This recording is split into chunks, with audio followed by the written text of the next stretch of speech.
Welcome back to Old School Sports and our Out of the Park Baseball 24 playthrough of the Buffalo Wings. And we are about to begin our 2031 playoffs. It will mark the fourth consecutive season in our 6 years as GM slash manager of the Wings that we have guided the team to the playoffs. As some of you have noted in the comments to previous episodes, most notably Three Quarters Badger, we are playing in a wild card series. We do have these big 8-team divisions in each league. Want the division champions to be the teams that are rewarded with the first round buys. So, despite the fact that we have tied for the third best record in baseball behind just the Mets and the Angels, we will unfortunately be hosting a 3-game wild card series against the San Francisco Giants. I can't argue with the fact that anything can happen in those 3-game wild card series, but in my mind, that's the reason that we should build a team good enough to win the division rather than finish second in the division, even if it is a big division. Makes things a lot more unpredictable in the playoffs, except for those teams that do get the division titles, but those are the breaks.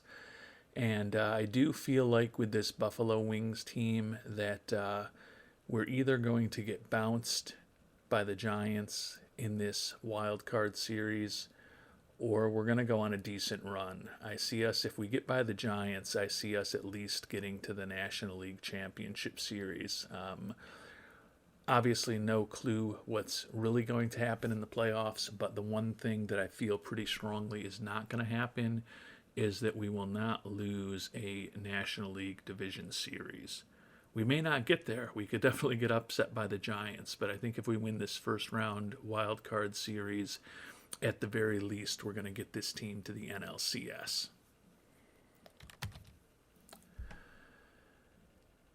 And on paper, we certainly should be favored against the San Francisco Giants. We were 10 games better than the Giants in the standings this year, 94-68 versus 84-78.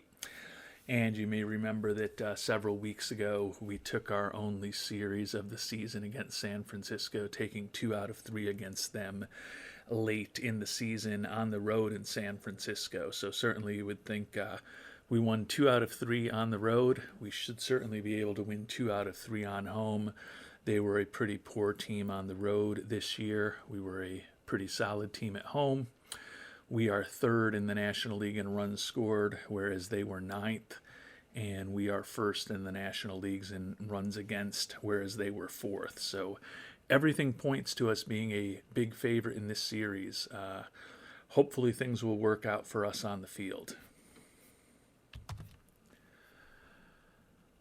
But even though we are the favorites, anything can happen in these 3-game series. You lose that first game, and all of a sudden your backs are up against the wall very quickly. We will have Shohei Ohtani, our top pitcher, who was 11-10 this year with a 3.52 ERA. The 2.5 WAR that he put up, I believe, is the lowest figure he has ever had for us since he came here. Yeah, by far, it's 1.4 wins above replacement, lower than his previous worst season was the 3.9 WAR he put up in 2027, his first year with us. So definitely coming off the worst year of his decorated time with the Buffalo Wings, but still hope that he is a clutch big game pitcher that will come through for us in game 1. Going to be going up against Rob Britt, a 25-year-old, really great movement on his pitches, extreme ground ball tendencies, does not allow a ton of home runs. His stuff and his control are pretty average though, so he does give up some hits, and he will walk a few batters, but his WAR this season of 2.6 was actually a bit higher than Ohtani's. So although we've got the player with the bigger reputation, the pitching matchup isn't hugely in our favor in this game number 1, but hopefully we can get things off to a good start here.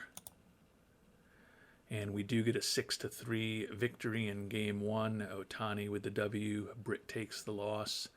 Bryce Miller, our closer, who saved 39 games this year, even though he wasn't the closer for the entire season, gets the save. We got 2 runs in the first. They came back with a run in the second, and then we had 3 in the fifth and 1 in the sixth to break things open. They did get a couple runs off us in the top of the eighth, but the series is off to a good start with a 6-3 victory. Samuel Basallo, run scoring 2-run single in the fifth inning was a big hit for us. He finished third in the NL in doubles this year, even though his home runs were down a bit. Taking a look at that, I guess it was not a 2-run double. There were runners on first and third. There were 2 runners on, but it was a 1-run single. So ribbies from Honeycutt, Ota, Rutschman, Basallo, Kelnick, and Tim Hull. Ohtani with a very high quality start, just 3 hits and 2 walks over 6 innings, 1 earned run, 9 strikeouts. Heel was not good, allowed 2 runs, but looks like either an error by Seifu or Kelnick allowed a couple of runs to score there as San Francisco tried to come back on us. And then Adams and, of course, Miller, as we talked about, with a perfect 9th inning for the save. Ohtani is the pitcher of the game, and we are on to game number 2. Hopefully we can make this a quick series to get a extra day of rest before we begin a potential NLDS matchup against the Cincinnati Reds.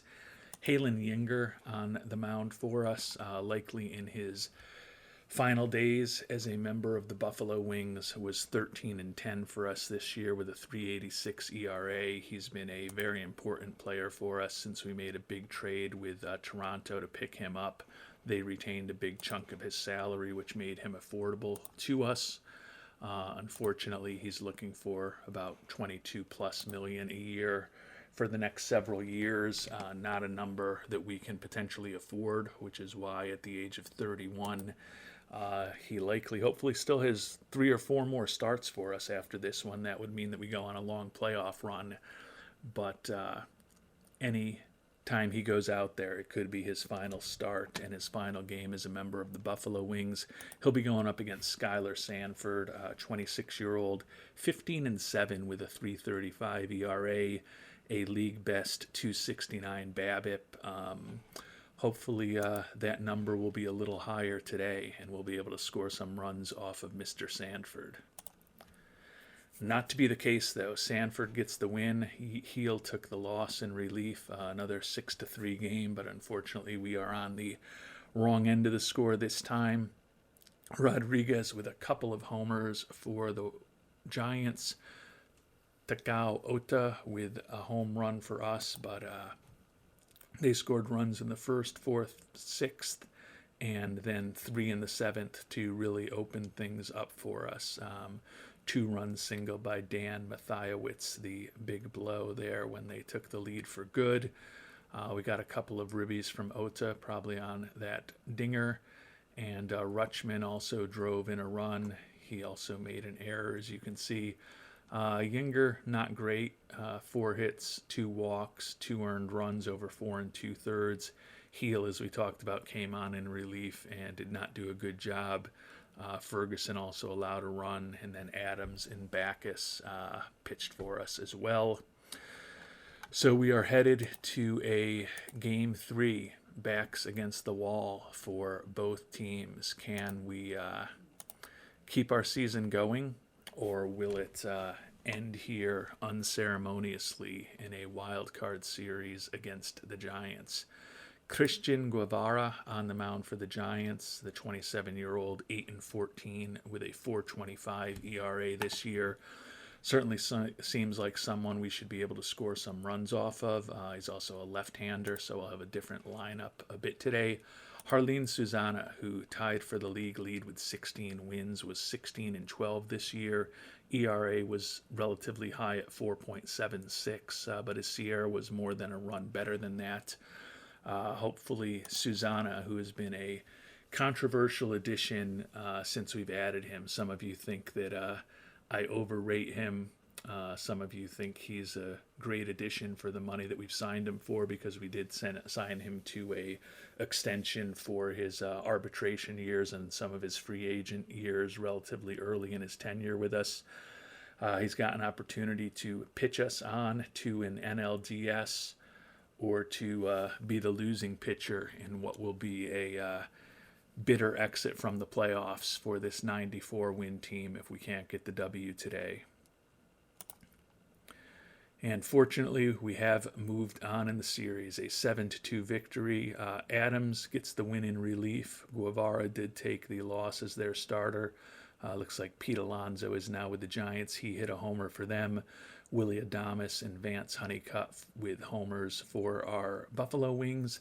And Takao Ota is the series MVP.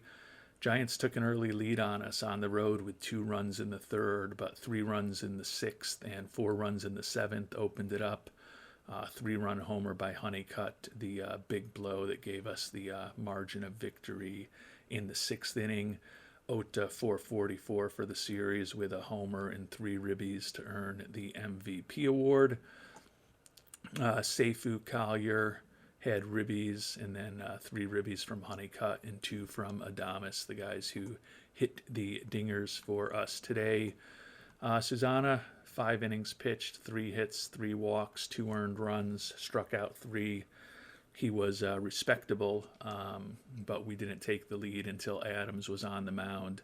And Adams, Ferguson, and Backus combined to allow just 2 hits and 2 walks over the last 4 innings while striking out 5.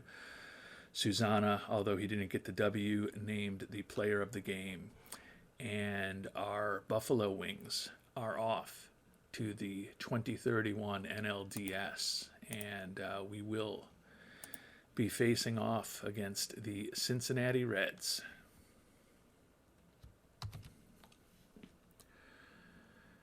And this NLDS against the Reds should be a good opportunity for me to put my prediction skills to the test. As you will remember, earlier in the episode, I said the one thing I didn't think that we would do is lose an NLDS. I felt like we could get knocked out by San Francisco, but if we were able to get by that 3-game best-of-3 series in the wild card round, felt like at the very least we would make it to the NLCS. So clearly that means I am predicting that we will beat the Cincinnati Reds, and it's going to be an interesting series. We did take 2 out of 3 games against Cincinnati this year. Obviously, we do have home field advantage. They, however, are completely rested with their pitching staff, whereas we are going to go with our 4th starter, Andrew Painter, today. But it's going to be an interesting series because we have the number 1 run-scoring offense in the National League with the Reds going up against the number 1 pitching staff with our Buffalo Wings. So it's going to be the unstoppable force against the immovable object in terms of their offense and our pitching and defense, and we'll see who can win that battle.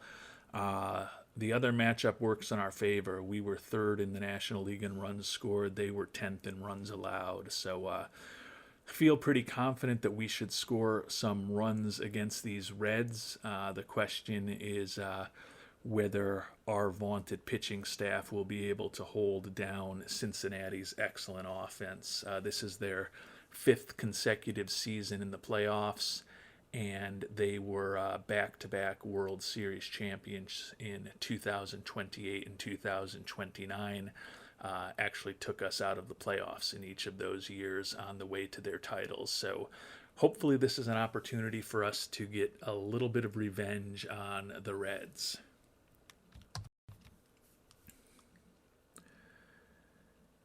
And although, as I mentioned, we're going to have our number 4 starter going today, it's a pretty good number 4 starter to have. You can see, in addition to the other stats that I put out there, at 94 and 68, we were 9 games better than the Reds. And I think I did misspoke. Even though we had a better record than them, they are actually the team with home field advantage for this series, unfortunately for us. But Painter was 12 and 6 with a 3.98 ERA. I think arguably had the best season he's ever had in his long run with Buffalo. He's been with us for 5 seasons now, just like Ohtani. We brought those guys both on in 2027, which was our second season in the majors, and have now made the playoffs 4 straight years with them. But a career best with Buffalo and a tie for a career best in his career with 12 wins this year. The 3.98 ERA is the best that he's ever had with Buffalo, second best in his career, and 2.6 WAR is the second highest WAR that we've gotten in a season from Painter. Still only 28 years old. He's a guy that we've got signed for several years to come, and he'll be going up against Shane Murphy. The 30-year-old was 14-11 with a 3.74 ERA for the Reds this year. Another left-hander will be facing in back-to-back games at 6 point at this point. So, although we had the series victory against Cincinnati this year, and we had 9 more wins than the Reds in the regular season, they do have the home field advantage against us in the playoffs. But I still feel like we're going to get this done. And we'll see if we can steal a game in Cincinnati today with Painter going up against Shane Murphy. And we do get a 6-2 win. Painter with the W, Murphy with the loss, Adley Rutschman with a home run, and Cade Hunter with a home run for them. So the catchers both with home runs today. We scored a run in the third, 3 in the fourth, a run in the fifth to take a 5-0 lead. Held on for that 6-2 victory. Seifu scored a run. Ribbies from Collier, Rutschman, Riley, and Necker in our left-handed lineup, or our lineup more accurately, that goes up against left-handed pitchers. Painter with a quality start, 5 hits and 1 walk over 6 1/3 with 2 earned runs allowed, struck out only 2. Caleb Ferguson, his second hold of the playoffs. Luis Castillo, I believe that was his first action of the playoffs. And then Franklin Heel pitched the last 2/3 of an inning, striking out 2. No surprise that Painter is the player of the game. And it looks like Luis Castillo was hurt while pitching, back spasms. Fortunately, it doesn't seem like it's going to have any impact on his throwing. So hopefully don't need to rely on Castillo too much. But we have stolen a game in Cincinnati, so now the goal is to really put the pressure on them by getting a second victory and hopefully putting ourselves in a position to clinch at home in Buffalo without having to go on the road again in this series. We've got our ace, Ohtani, on the mound, and he will be going up against Logan Gilbert, 34-year-old right-hander, was 4-6 with Cincinnati with a 5.45 ERA. They picked him up close to the trade deadline in a trade with the Padres, where he was 5-5 with a 3.34 ERA. So certainly was more effective with the Padres than he was with the Reds. Doesn't have the best movement in the world, and he does have extreme fly ball tendencies, although he does throw pretty hard, but seems like a guy that we may be able to hit a few home runs off in Great American Ballpark. He allowed 15 home runs in 74 1/3 innings ever since he came over. So would think that even though we're on the road, I think this pitching matchup favors us, and would love to put a ton of pressure onto the Reds by getting a win here in game number 2. Unfortunately, not to be the case. Looks like Gilbert got the best of us. Ohtani took the loss. Another homer from Cade Hunter, Yidi Cappy, and Ellie De La Cruz with home runs for the Reds. So we did our job and got a W in Cincinnati. That being said, obviously wish that we had gotten 2 wins. We did take an early lead. They came back and tied in the 5th, and then they got 2 in the 6th and 3 in the 7th to really kind of put the game away. Feel like we should have scored more runs against a guy like Logan Gilbert. 4 hits and no walks over 7 1/3 innings, striking out 6. That's just a poor job by our batters, unfortunately. Ohtani was not great. 5 hits, 2 walks, 4 earned runs over 6 innings. Did strike out 5. Gave up a couple dingers, which really hurt, unfortunately. Gilbert is the player of the game. So at least now we have a off day ahead of us to hopefully compose ourselves and get ourselves in a position to maybe take these 2 games in Buffalo so we don't have to go back to Cincinnati. We've taken home field advantage in the series away from the Reds in those first 2 games. Now the goal is to try to close things out at home. Hayden Yinger going to be on the mound for us in Game 3. Jonathan Stever on the mound for the Reds. Another guy who it looks like, I was going to say, I don't know, he wasn't picked up in the middle of the season. 15-8 record with a 4.70 ERA. Allowed 29 home runs. Certainly has pretty poor movement on his pitches, extreme fly ball tendencies. Would have loved to get a crack at him at a park like Great American. Unfortunately for us, Solon Field in Buffalo is a park that tends to have a large fair territory in the outfield, collects some extra base hits, doubles and triples, but it's a little bit of a more difficult park for home runs, so we may not be able to take full advantage of Stever, but hopefully whether it's a 1-0 game or a 15-14 game, hopefully we can get a win today here in Game 3. And we do get a 3-2 win. Backus with the save and relief. Stever took the loss. Bryce Miller with a save. Got a homer from Kelnick. So we are up 3-2, or we won 3-2, which puts us up 2-1 in the series. Scored a run in the first and then a couple in the fourth. They came back with one in the eighth to close the gap to 1 run. But got the job done. Looks like a bases loaded walk for Samuel Basallo in the first. So that's actually a bit disappointing to have the bases loaded in the first inning and only get 1 run. And then in the 4th inning, looks like Kelnick and Collier with the runs batted in. Seifu scored a run, had a couple of hits. Kelnick had a couple of hits as well. Yinger didn't go all that long, only 4 1/3 innings, allowed 1 earned run, striking out 6.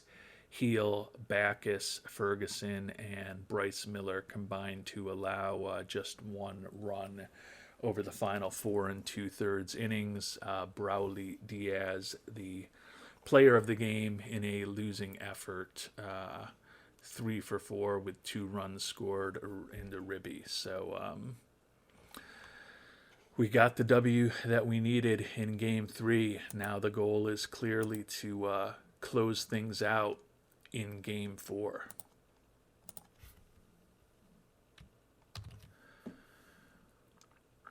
So our Buffalo Wings are 1 win away from our 2nd trip to the NLCS in our 6 years in the major leagues. Danny Markle on the mound for Cincinnati. Guy that they brought up, a 24-year-old, number 35 prospect in baseball, spent most of the year at Chattanooga, where he went 6-3 with a 4.73 ERA.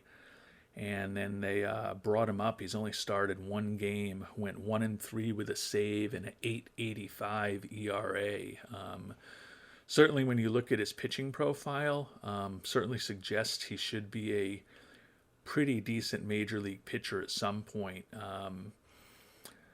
but maybe he's just not quite ready yet.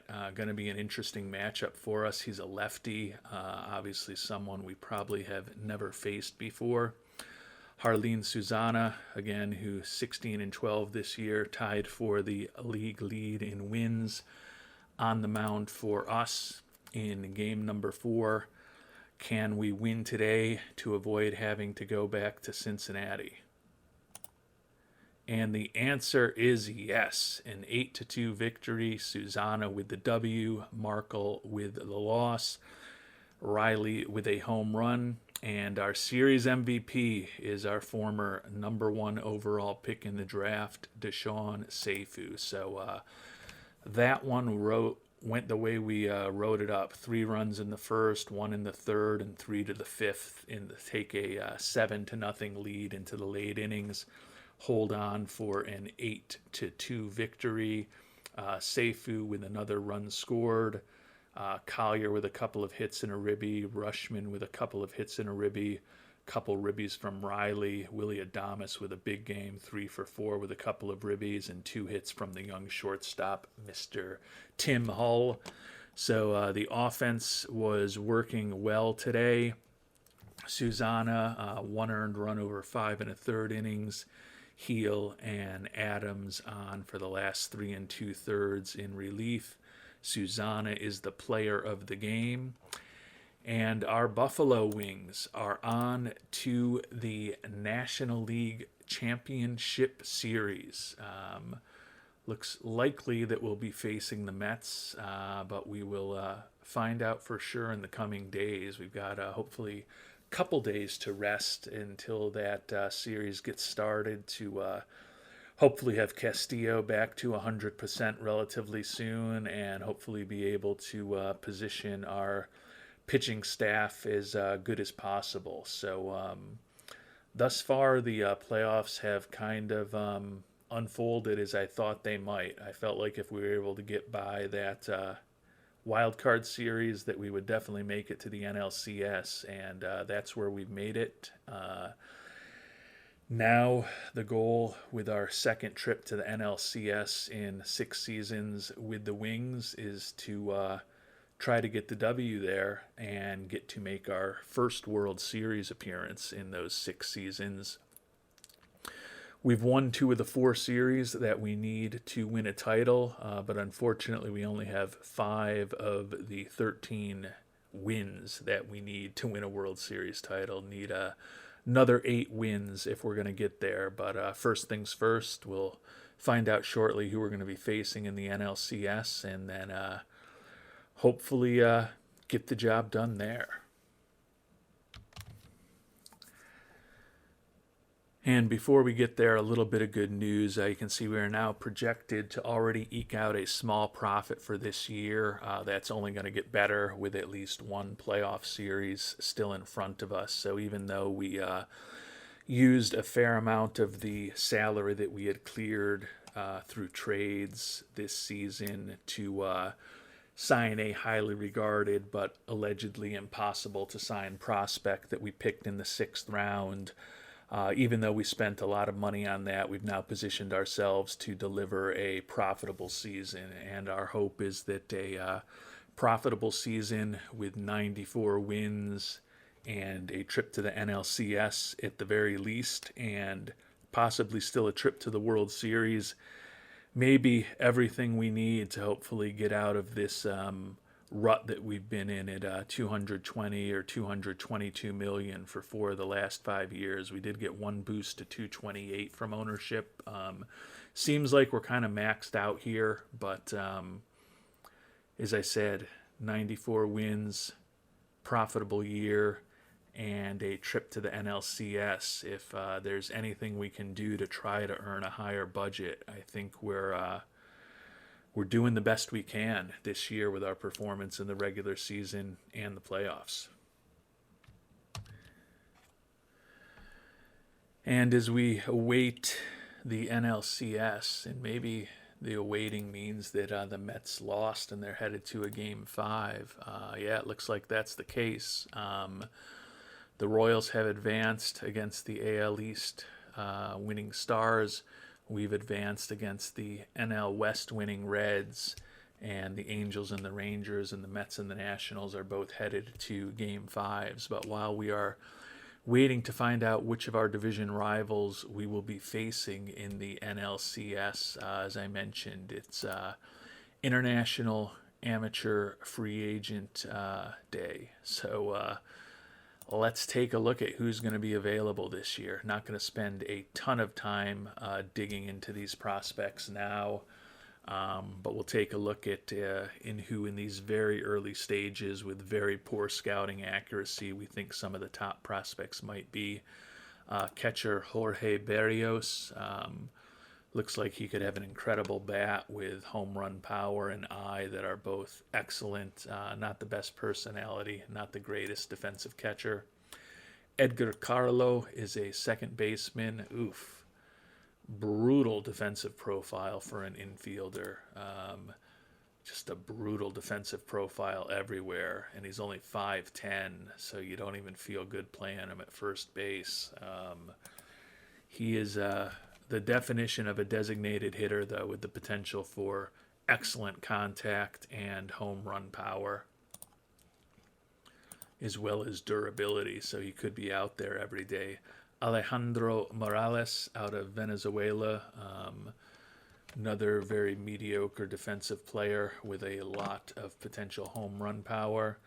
And then Joep Spreckley out of Aruba.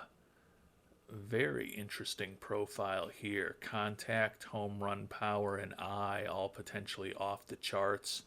The gap power is horrible, but he has brutal speed anyways, so it doesn't really matter. Brutal defensive player, but he's at least 6'2" if you're going to put him at first base, but he's really got nowhere to play. But that contact, home run power, and eye, to me, those are the three ratings I care about the most with hitters, and he is potentially almost perfection in terms of his ratings in those three. So an interesting prospect. Obviously, I'm going to be spending a lot more time offline looking at some of these other players, and then we'll do a deep dive in the coming episodes of the opportunity set this year. I have neglected pitchers in the draft and international amateur free agency a bit over the past few years at this point. And Three Quarters Badger, I believe, suggested that going after a pitcher or two in international amateur free agency might be a reasonable plan for this coming season. I agree with that assessment. Let's see if there's any real interesting pitching prospects out there. And there's two who we think are 4.5-star prospects. Julio Buccio out of the Dominican, 17-year-old, potential 4 to 5 pitch arsenal. Honestly, it's a potential 3 to 5 pitch arsenal. I guess he's already 40 out of 45 on that splitter, so he probably, has a useful pitch there. So maybe it's a 4-pitch arsenal and then a 5 if the changeup develops. Potentially excellent stuff, well above average movement and potentially slightly above average control. 17-year-old throwing in the low to mid 90s. Not a perfect personality, but at least he doesn't have a low work ethic.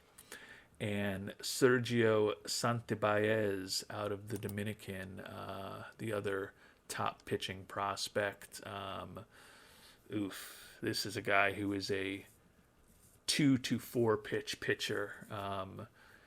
And if that curveball really can't be higher than a 30 and that changeup doesn't develop, he is a reliever. They think his stuff is excellent because if that changeup develops fully, it could be a devastating pitch. If that changeup doesn't develop, though, I don't even know how good a reliever he is with a best case scenario, a 60 slider and a 60 cutter. He can get by, and he does look like he's got potentially good movement and excellent control, but not overwhelmed by the top-end prospects here. We'll take a look at a couple of the other starters, too. Juan Ramos, 3-pitch starter, potentially really good stuff, average movement, above average control.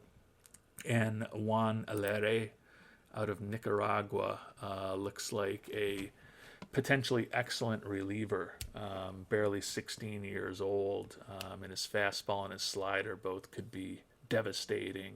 He's got a lot of durability, but doesn't look like he's ever going to have that third pitch that you would typically want to see from a starter. So not overwhelmed by the international amateur free agent class this year, at least the 8 top-end players that we've looked at, but as I said, there's a lot of time for us to continue exploring this path, this class in the coming episodes.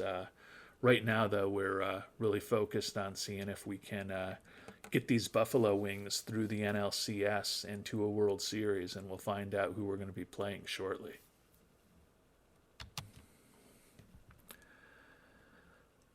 And whether or not you like my playoff format, and whether or not you like my 2 8-team divisions in each league, or you would prefer 4 4-team divisions, when all was said and done, these championship series feature the 4 best teams in baseball based on the regular season. We have the 96 win AL West champion Los Angeles Angels going against the 94 win Kansas City Royals, who finished second in the AL West. And we have the best team in baseball, the 100 win New York Mets, NL East winners for a 4th time in the last 5 seasons, going against our 94 win Buffalo Wings club that finished second to the Mets in the National League East. So when all was said and done, we've got the top 4 teams in baseball in the Final Four. Looking at the Mets, it's going to be a tough matchup for us. They have the number 1 budget and the number 1 player payroll in all of baseball. As I mentioned, they've also won the National League East 4 of the last 5 years. The one exception was 2028, when we had our 101 win season with the Buffalo Wings, and we edged out the Mets by 2 games that year. So going to be a great challenge for us, but if you want to be the best, you need to beat the best. And we're going to get an opportunity to meet and hopefully beat the Mets in the NLCS. And it is kind of interesting that when we look at this series, even though the Mets are the 100-win team, the only 100-win team in baseball, and they were the NL East champions by 6 games over us this year, on paper or on the computer screen, you could argue that we should maybe be very small favorites. We had a 7-6 record against the Mets this year, so we took the season series. We ranked 3rd in the National League in runs scored, while they were 6th. And we had the best pitching staff in terms of runs against in the National League, while they ranked 2nd. So it's a very small margin that separates these 2 teams. And unfortunately for us, the Mets are going to have the home field advantage on us. But hopefully we can do similar to what we did to the Reds, who, as I mentioned, have been our nemesis in the playoffs the first 2 years that we made the playoffs in 2028 and 2029. They took us out both years on the way to a World Series. The Mets have been the other team that we've been chasing most of our run here in Buffalo. As I mentioned, they've won 4 out of 5 division titles, and team that we've been chasing regularly. This is our chance to slay that dragon, so to speak, and see if we can move on to the World Series. We've got our ace, Ohtani, on the mound. They've got Yoander Suarez, 14-8, 3.38 ERA, 4.3 WAR on the season. Pretty nice pitching profile, plus stuff, plus control, excellent movement, extreme ground ball tendencies, allowed just 12 home runs in 184 innings this year. The right-hander making over $30 million. Surprisingly, he's only a 1-time All-Star. This was his first All-Star appearance this past season, but certainly looks like he had a big year for the Mets. And we'll see what we can do against the veteran right-hander with our own veteran right-hander on the mound here in Game 1 in New York. And the Mets with a 3-0 victory. It looks like Suarez outpitched Ohtani. No home runs. The Mets with 2 in the 6th and 1 in the 8th. Yoander Suarez, 3 hits, no walks, 6 strikeouts over 7 innings, 2-inning save for Duran. Ohtani, it was a quality start, 5 hits and 2 walks over 6 1/3 innings. 2 earned runs, 9 strikeouts. Heel came on and allowed a run in relief, but Suarez was too much for our Buffalo Wings in game one. NLDS MVP Seifu, Honeycutt, and Basallo had the 3 lone hits. So we are already down 1-0 in this NLCS to our nemesis New York Mets. Can we get a win here in game 2 to put a little pressure on them and take home field advantage away before we head to Buffalo? Hayden Yinger, 13-10, 3.86 ERA. Again, any game could be his last game ever with the Buffalo Wings at this point, going up against Taj Bradley, 30-year-old, pretty solid pitching profile, 13-11, 3.88 ERA this year, throws in the mid to high 90s. Another tough right-hander for our Wings to face. Hopefully we can do better in game 2 at Citi Field than we did in game 1. Unfortunately, we got absolutely destroyed. 13-2 loss here in game 2. Got a home run from Basallo, but Francisco Lindor with a couple of dingers for the Mets, and that was ugly. We gave up 4 in the first. We did come back in the top of the second and scored 2, but then gave up 4 more in the third and 4 in the eighth as well. So 3 4-run innings for the Mets. We did all of our scoring in the second on that 2-run home run by Basallo. So the Mets have certainly had the better of us so far. We got hits from Ota, Rutschman, a couple from Basallo, and Featherston today, but only 8 hits for Buffalo through the first 2 games in this series. That's clearly not going to be enough to get things done offensively. Yinger, if this was his final game pitching for the Buffalo Wings, did not go out in style. 8 hits and 7 earned runs over 2 1/3 innings. So a really rough outing from him. Heel, Carrillo, Adams, and Sullivan. Sullivan got the final out for us, but all of the other relievers gave up at least 1 run. And Zane Adams, a rough performance with 4 hits and a walk over 2 1/3 innings. Lindor set the NL playoff game record with 8 runs batted in. Wow. 4 for 5, 3 runs scored, 8 ribbies, including those 2 home runs that I mentioned. Looks like he also had a double. So a monster game for the veteran shortstop Lindor. And Taj Bradley only went 1 inning. He was injured while pitching.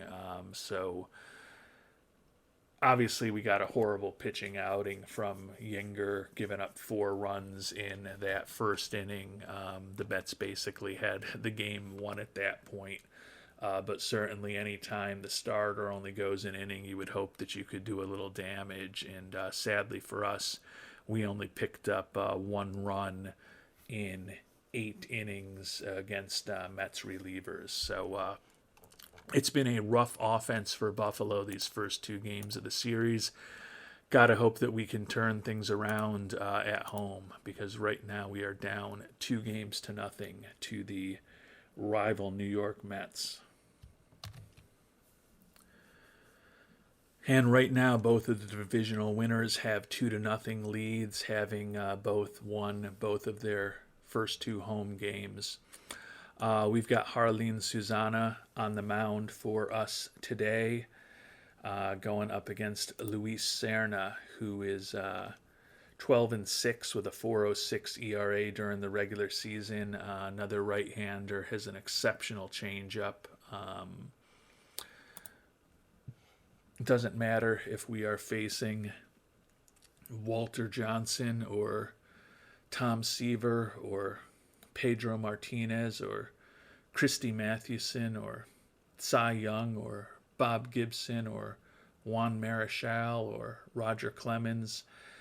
We got to get a win today. And hopefully our Buffalo Wings can do the job against Jarlin Susana. And we do get a win, finally breakthrough for our first win in the NLCS, a 7-3 victory. Backus with the W in relief, although he looks like he's injured now. Bailey Falter with the loss in relief. Bryce Miller gets the save. Adley Rutschman with a home run, his second of the playoffs. We traded runs in the first. We picked up a couple in the second. They tied us at 3-3 in the seventh, and then 2 runs in the bottom of the seventh and 2 runs in the bottom of the eighth provided our margin of victory. 2-run homer by Rutschman in the fourth to give us the lead. And then Riley looks like with a run-scoring single in the bottom of the seventh gave us the lead, 4-3 lead. So looking at the box score, Riley with that pinch hit single, and then Dansby Swanson looks like he was 1 for 1 also with a couple of ribbies coming off the bench. 2 ribbies from Oda, 2 ribbies from Rutschman, and a couple of runs scored by our center fielder Featherston.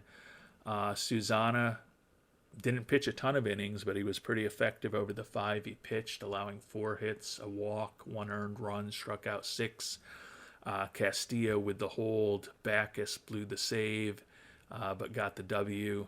And then Miller with not the prettiest save in the world, went an inning and a third, allowed 2 hits and a walk, did strike out 3. Cerna had a quality start, 3 earned runs over 6 innings. We got to Falter in the bullpen. Falter faltered for the Mets, allowing 5 hits and a walk, 4 earned runs over an inning and 2/3. Kyle Backus will wait to see the injury issue with our left-handed reliever, but we salvaged Game 3 of the series. Now the goal is to win Game 4 and tie things up and guarantee that we'll be, at the very least, headed back to New York. And Backus, partially torn labrum, out 5 to 6 weeks. Not the news that we were hoping for. And we've obviously placed Backus on the playoff IL. He is done for the season. That does allow us to, since we moved to 12 pitchers and 14 position players for the playoffs, as we typically do, that does allow us to put David Aranya back on the roster. He's our Rule 5 pick from the Tigers. 26-year-old who had a nice season for us, 1-0 record, 2.81 ERA with 46 strikeouts over 41 and 2/3 innings. Think he could be a pretty useful and inexpensive arm out of the bullpen for us over the next few years. So glad that we were able to keep him on the roster all year to have his rights become ours, and he will get a chance to potentially pitch in some big playoff games over the next few days. So with Aranya now on the playoff roster, Game 4 today in Buffalo. Painter had a good game for us to start off that series against Cincinnati, and he's obviously had a lot of rest since then, not pitching again until Game 4 of the NLCS. Going up against Cade Cavalli, the 33-year-old, was 8-6 with a 4.42 ERA for the Mets this year. Throws pretty hard in the mid to high 90s, but is not. He's got a really good fastball, but he's not a completely intimidating pitcher. Hopefully, our third best offense in the National League can score some runs off Cavalli today, and hopefully even this series. Unfortunately, we did score some runs, 6, but we gave up 10. So Falter makes up for faltering in the last game and gets the W in relief. Painter takes the loss. Story and Fonseca with homers for the Mets. Kelnick with a homer for Buffalo. And now our backs are back up against the proverbial wall. Going to need to win 3 in a row if we are going to guide this Buffalo team to its first World Series appearance. Mets were on us early and often. 2 runs in the first, 2 in the second, another run in the third, and then 4 in the fifth. So they had a 9-0 lead before we even got on the board in the bottom of the fifth. So a rough outing for us. Kelnick 3 for 5, 2 runs scored, 2 ribbies. Nice day for him, but that was the majority of our offense. And as I said, it was too little too late with the big lead they had built on us. Painter just went 2 1/3 innings, allowed 5 earned runs. Rough relief outing from Sullivan. Aranya gave up a run in his playoff debut. Carrillo and Heel were fine, only allowing 1 hit over the last 3 innings. But by then, the game was out of control. Cavalli, not a great performance. Didn't go long enough to get the W. So Falter, I don't know how they possibly gave the W to Falter. He did, almost worse today than he did when he took the loss yesterday. They had a 9-0 lead on us by the time we scored any runs. It's an interesting decision by the scorer. I guess Hartwig only pitched 2/3 of an inning. So the fact that they got an inning and a third out of Falter maybe made the official scorer decide he was the guy to get the W. But an inning and a third, 4 hits, 4 earned runs.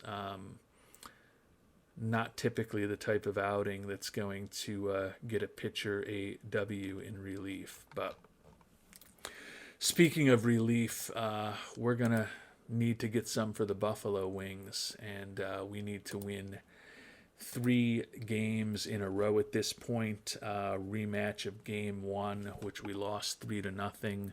Suarez on the mound against Ohtani. Potential for this to be the final game of the season for the Buffalo Wings. Obviously, at this point, our hope is that we'll be flying from Buffalo to LaGuardia and getting to play in 2 days now, 2 days from now again in Citi Field. But we're going to need to get a W here in Game 5 for that to be a possibility. And it will be a possibility. 11-8. Ohtani got the W. Suarez took the L, but obviously a ton of runs scored in this one. Rutschman and Basallo with home runs for our Buffalo Wings. We're still big underdogs in this series. We are down 3-2, and the final 2 games are going to be in New York. But at least we got there, and we're giving ourselves a chance. The Mets took a 1-0 lead, and then we had 2 in the third, 3 in the fourth, and 2 in the fifth to, we thought, open things up with a 7-1 lead, but then they came back with 4 in the top of the sixth to make things interesting. We felt like we were in good shape again, taking an 11-5 lead into the top of the ninth, and they got 3 runs off of us there. So we scored enough to get the W. Seifu 3 for 3 with 3 singles and a walk, drove in 2, scored 1. Boy, that sounds like a batting line where he probably had some stolen bases too. Surprisingly, he did not. Honeycutt with his 5th of the playoffs, and Kelnick with his 3rd. Error by Vance Honeycutt. But Seifu 3 for 3 with the 2 ribbies, a couple ribbies from Collier, 3 from Honeycutt.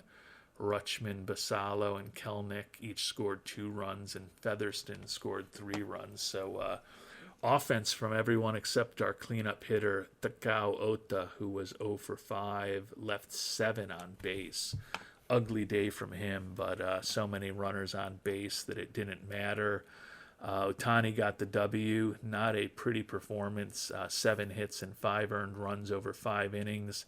Castillo and Ferguson with some scoreless relief. Adams, not great, but Miller was able to get the final out for us in the top of the ninth to send the series to New York. And game 6 here, down 3-2. We are going to get at least one more start in a Buffalo Wings uniform for Hayden Yinger. 0-1 with a 7.94 ERA in the playoffs. Would love it if this is not his final start in a Buffalo uniform, because that'll mean that we win these final 2 games and move on to the World Series. Xavier Curry on the mound for the Mets. 4-1 this year. Only started 2 games, 3.16 ERA. Assume they're using him as an opener and will end up facing their bullpen. I don't hate the matchup with Xavier Curry on the mound. Don't know exactly what the Mets are doing here, but hopefully we can take advantage of it and get a good outing from Yinger, who has not been good in these playoffs. Unfortunately, a 5-4 loss. Curry got the W, Yinger with the loss, Duran with his second save. Got home runs from the rookie shortstop Tim Hull and our new third baseman Cam Collier. But Kyle Tucker, who also homered for the Mets, ends up being named the series MVP. And once again, the season for the Buffalo Wings ends early and before they've been able to make a World Series appearance. As I mentioned, 6 years as GM/manager of the Buffalo Wings, 4 consecutive playoff appearances now. This is our second appearance in the League Championship Series, but we lost to Cincinnati in our previous appearance, and we've now lost to the Mets in the 2031 NLCS.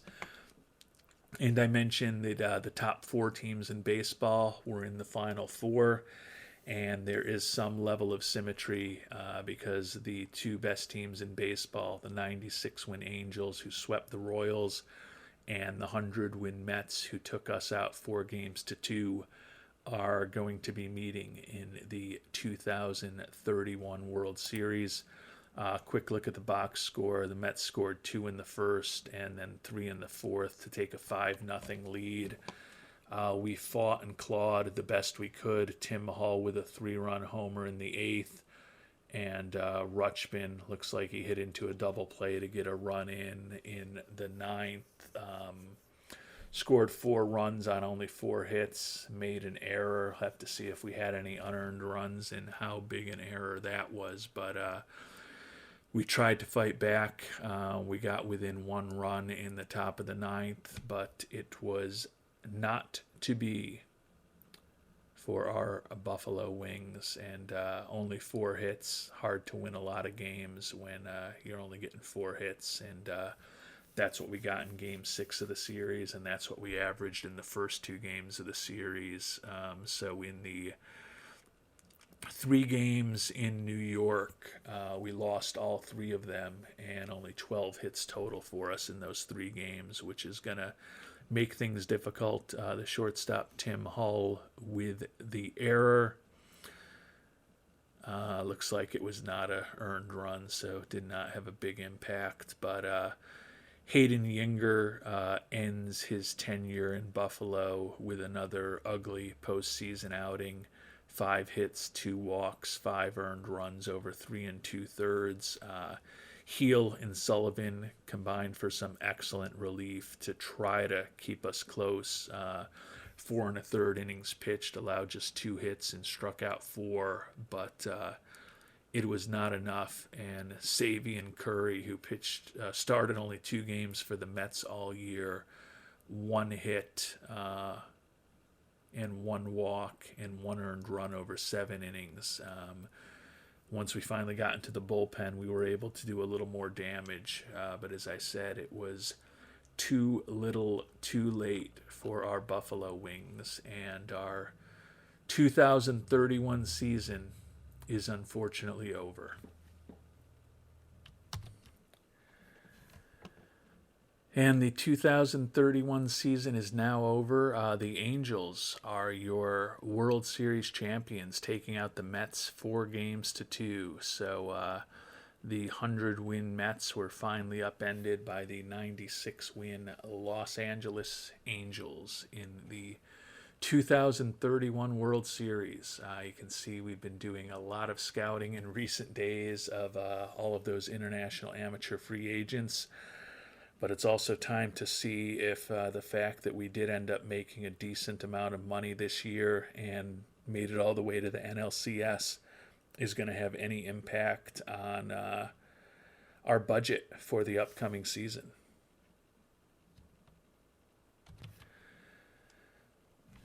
And with the off season beginning today, now that the World Series is over, time to start making some decisions. Austin Riley option year decision.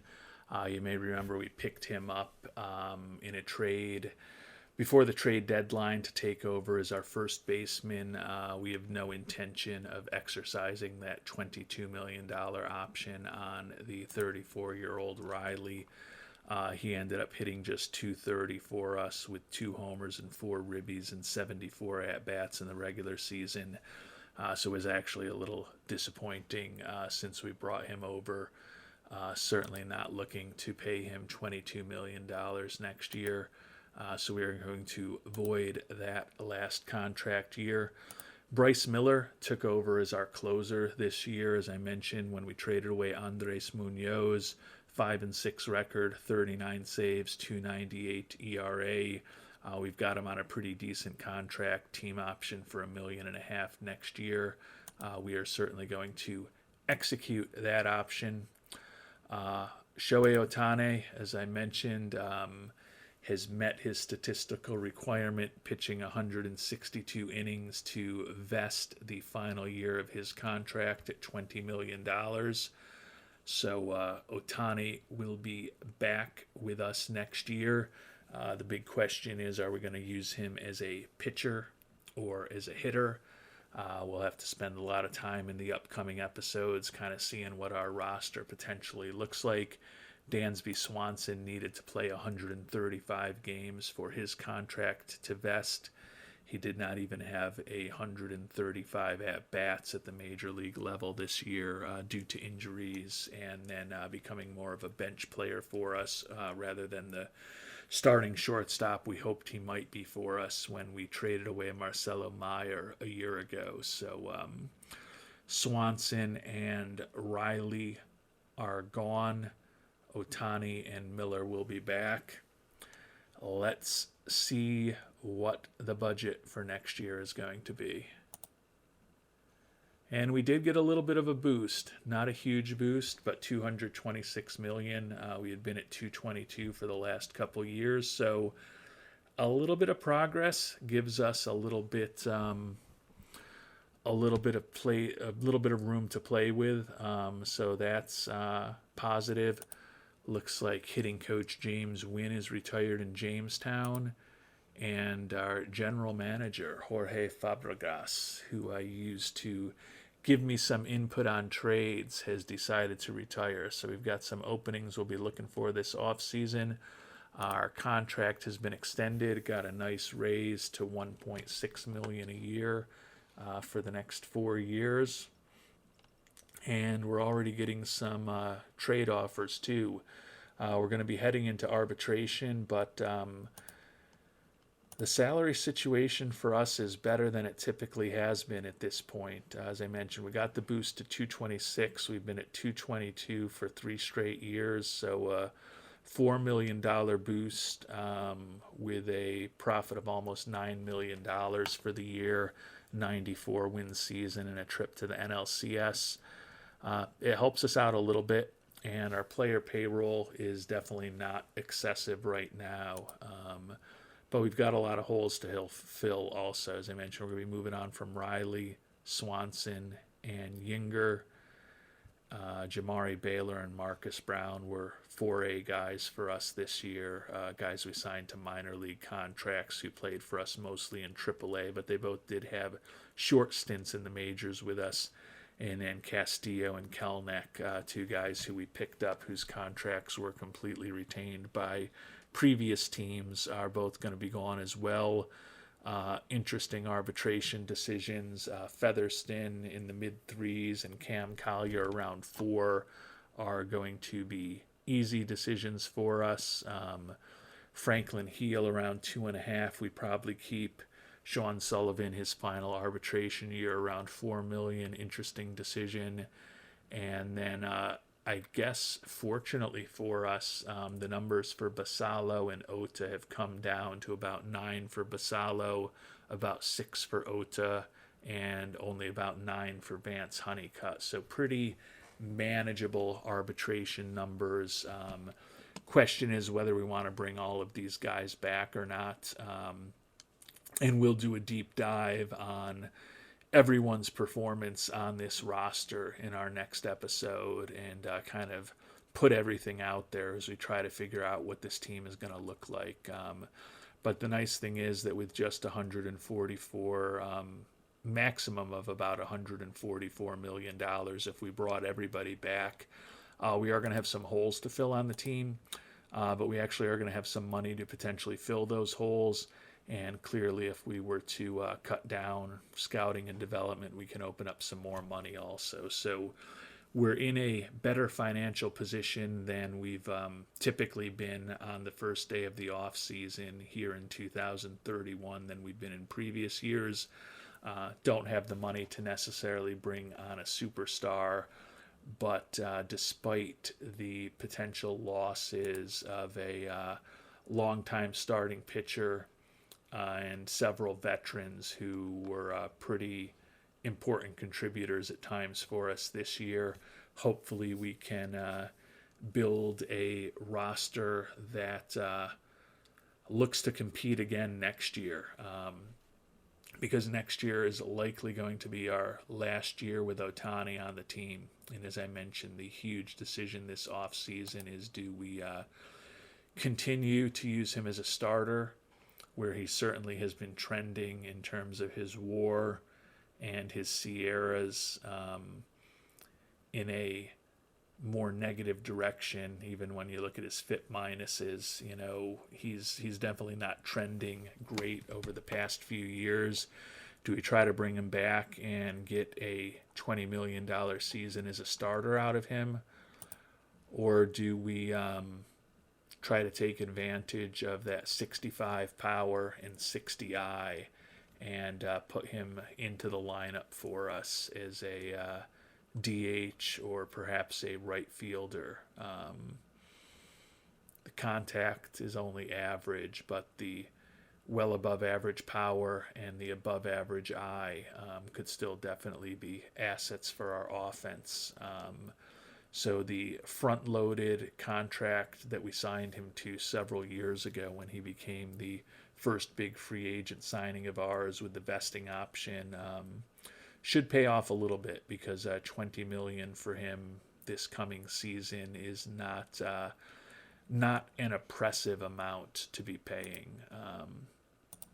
So it's going to be an interesting option for our Buffalo Wings. As I said, we'll do a deep dive on the 2031 performance of all of our players in our next episode and start planning out the off season.